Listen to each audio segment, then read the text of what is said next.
All right, good evening. Thank you so much for having me. Mr. Suford, always good to see you, sir. Yes, it is here, Phil. So give us your name and what office you're running for, Phil. I'm Phil Spagnuolo, and I am running for Senate District 7. And I live in Laconia and hope to represent District 7 in the Senate. So, Phil, what do you think about the current funding for mental health in the state of New Hampshire and how that interplays with drug addiction, be it meth, COVID, and how our population is dealing with that? Yeah, so, New Hampshire has a long history of falling short in this area. Our mental health providers are few and far between. We have, a small state hospital in Concord. So what ends up happening is folks will sit in an emergency room in a hospital for days and sometimes weeks, or they will be locked up in a jail cell, having committed no crime other than having a mental health issue, and will be held there until they can find some place else. Scenarios are absolutely unacceptable.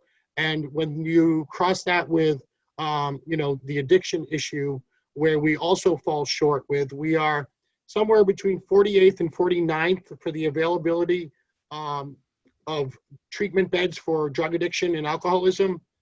I don't know where we are in that spectrum with mental health beds, but I would guess somewhere around the bottom. I think worse is West Virginia. So, these are areas that we have fallen short on for a really long time. We end up spending more money in the long run incarcerating people, keeping them in emergency rooms. As we know, the most expensive place to keep anybody is in an emergency room. So we're spending the money one way or another, and in most cases, we're spending more in the long run. So we need to do better. Dealing with the budget shortfall that the next legislature will most likely have to deal with, do you think that we have a good COVID economic recovery plan in place? And how would we strengthen that if you were elected?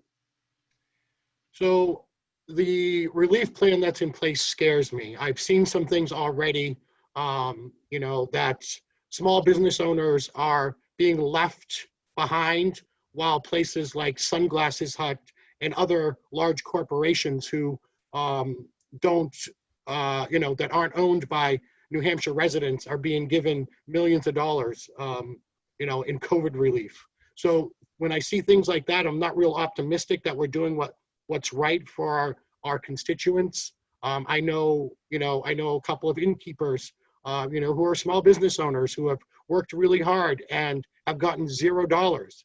But, the Sunglass Hut kiosk at the mall got $1.5 million. Like, it just doesn't add up. It doesn't make sense.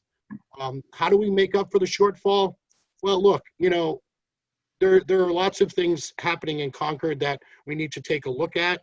I believe that, there's money that can be saved from different agencies. I think we have to be careful, but I think that we can look at some agencies and see where we can, save some money. But I think the biggest single thing that we can do is stop giving out-of-state corporations tax breaks and let them pay their fair share of doing business in the state of New Hampshire. I think that, we are too quick to give tax breaks to large corporations and not help people like the small business owners in our state and in our district. Our district has been left behind by Concord for too long. People are suffering. This COVID has exposed the suffering, but the suffering has existed way before COVID. We've been ignored way before COVID. If you want to talk about rooms and meals tax and the return on rooms and meals tax, shifting all of this onto the local municipalities and the tax and property tax increases, because people are already overburdened by property taxes. And if we don't find a way to keep that from happening, this is only going to get worse. Thank you, Phil. Any last comments you'd like to give to the voters of the greater Franklin area? Yeah, I'd just like to say that, we are facing really uncertain times. We have, we have some real challenges coming up for us.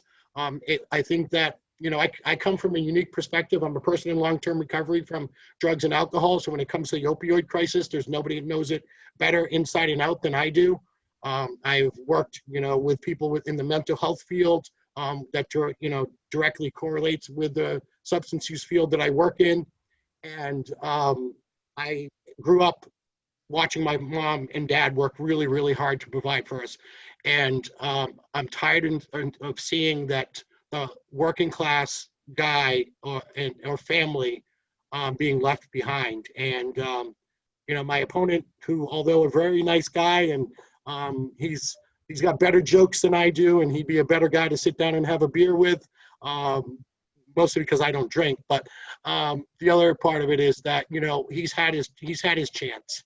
And his record shows that, you know, he hasn't done what's best for the constituents. I'm not about party. I'm not about doing what my party wants or what my party says.